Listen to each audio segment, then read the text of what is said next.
Ղուկասյանյանի բնակարանում։ Դուք ևս այս ամենը կապում եք 3 ազգային ժողովում տեղի ունեցած Լևոն Քոչարյանի եւ Նիկոլ Փաշինյանի միջև բանավեճի հետ, այդ թվում նաեւ Ալեքսանդր Գրիգորյանի հարցուպատասխանի ժամանակ ուղիղ հրահանգ եղավ, որ պետք է ունեզրկել Ռոբերտ Քոչարյանին։ Չէ, ամեն ինչ այնքան ակնհայտ է, որ ամբողջ Հայաստանի Հանրապետությունն է, բոլորն են տեսել, երբ ազգային ժողովի թիմի քաղաքական ամբիոնից երկրի վարչապետը ուղիղ հրաման տվեց իրավապահներին, որպեսզի քրեական գործեր կարեն, որպեսզի ահաբեկեն բռնաճնշումներ իրականացնեն Ռոբերտ Քոչարյանի ընտանիքի, Ռոբերտ Քոչարյանի մերձավորների նկատմամբ այսօր առավոտ ժամի 7-ից երեկվա վարչապետի ասացի ապացույցն է, ուրիշ ոչ մի բան։ Բնականաբար քաղաքական հետապնդում է այլ որակում այստեղ տալը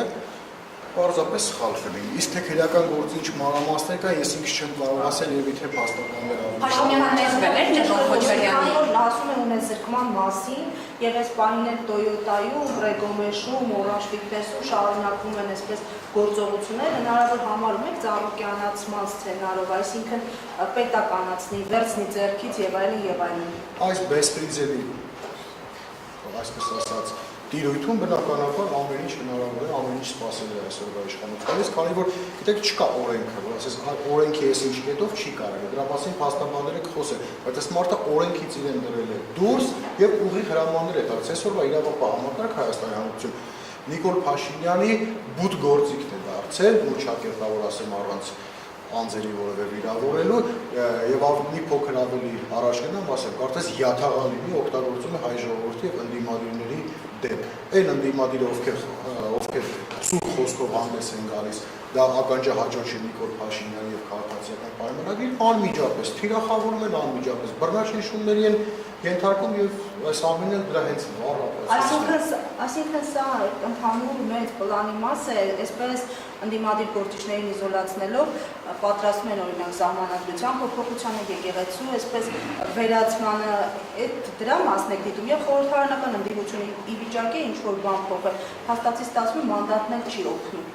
Տեսեք, խորհրդարանական ընդդիմությունը կոնկրետ Հայաստան դաշինքը այս տարիների ընթացքում նախորդ տարիներին բազմաթիվ փողոցային պայքարներ է նախաձեռնել, պայքարի միջոցներ, որպեսզի ազատվենք այսօրվա իշխանությունից։ Միայն Հայաստան դաշինքը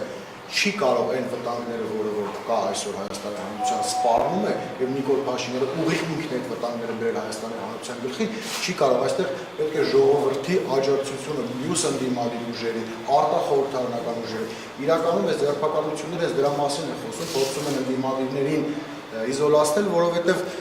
երեք կառավարության ծրագիրը եւ Նիկոլ Փաշինյանը ներկայացրեց, մենք հասկացանք մի բան, դա կառավարության ծրագիր չէ, դա Հայաստանի Հանրապետության մեր պատկերացրած Հայաստանի Հանրապետության կարելի ասել մահախոսականն է։ Պարոն Խաչատրյան, տեսեք, Նիկոլ Փաշինյանը ասում է, ձեր հայրը 10 տարի է իշխանության եղել, ես 8 տարի եմ իշխանության, այդ ոնց է ստացվել, դուք միլիոնատեր եք, ես միլիոնատեր չեմ։ Հիմա եթե օրինակ Ռոբերտ Քոչարյանը, Լևոն Քոչարյանը աշխատավարձով ապրող մարդիկ են, որտեղից նրանք կարող են։ Նիկոլ Փաշինյանը միլիոնատեր է, թե միլիարդատեր է, դա կարծում եմ իշխանափոխությունից հետո է պարզվելու, այսօր հնարավոր է ինչ-որ բան պարզվի։ Իհարկե ոչ, ամբողջ իրավական համակարգը, ԱԱԾ, քննչական, ոստիկանություն ամբողջը իրենց սեփական կառույցներն են դարձել։ Հայտարարակի լրացում են, տեսնում են ունեցվածքը։ Գիտեք, հայտարարակի լրացում, իրական ունեցվածքը կարծում եմ հնարավոր չէ դա պարզվի իշխանափոխությունից հետո, ինչպես կպարզվի շատ այլ մարդկանց, շատ այլ դեպքեր, թե ինչպես եղավ, որ Հայաստանի Հանրապետությունը այս տարիների ընթացքում հայտնվեց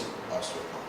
Բայց որտեղից Քոչարյաններին այսօր։ Ես կարծում եմ դա հայտարարում լրացված է, բազմաթիվ անգամ Քոչարյանը դրա մասին խոսել է, ես ինքս մանրամասնություն չեմ կարող ասել, դրա մասին խոսել եմ, որտեղից եւ ինչ քրեական գործ է հարուցված, կարծեմ Պարոն Խաչատրյան, եւ միջազգային արձագանքների